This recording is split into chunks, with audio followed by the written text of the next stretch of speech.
Yesterday, the country witnessed yet another well-orchestrated, violent, ugly scenes of stone throwing meted by hired ODM goons during Deputy President's rally at Jacaranda grounds in Nairobi. And yesterday was 16th January 2022. And similar incidences took place in Kitale, where members of parliament allied to UDA were disrupted, this time by the police, from having a peaceful meeting which was scheduled to take place in Kitale. And this is actually not the first time that these ugly incidences have occurred. On 5th of September 2021 in Kieni, Nyeri County, the Deputy President's motorcade was stoned and barely 2 months later, in a more brazen attack, the Deputy President's motorcade was also stoned in Kondele, Kisumu County on 10th of October 2021. I think the High Command Center at the ODM continues to propagate its very well-earned reputation of violence with little action from the security apparatus, and this is going to be very heavy for the country as we gear ourselves for the general election in August 2022.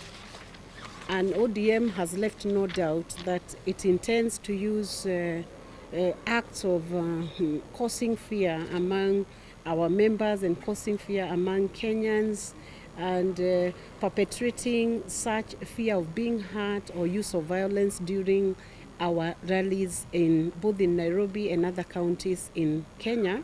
And that is a strategy that seems to be taking root now, and it has followed a certain pattern and a certain trend.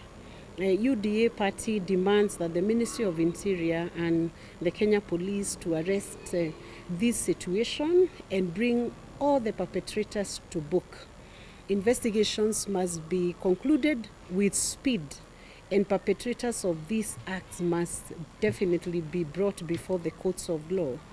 We want to say we have noted that in some incidences, the investigations are done so fast that within hours we have perpetrators being brought before courts of law, but we have not seen the same speed being applied in these incidences where the Deputy President's rallies have been disrupted. Kenyans are watching to see whether the Interior Cabinet Secretary, Dr. Fred Matiangi, who has previously publicly supported Honorable Raila Odinga's quest for presidency, will now drop his political hat and act to save Kenyans from this political intolerance. And this trend of intolerance and meting of violence in barazas and in rallies is not acceptable. The Minister for Security, despite being entrusted with maintaining peace and order, has continued to remain silent and is in no doubt emerging as a cheerleader of this intolerant and unacceptable behavior.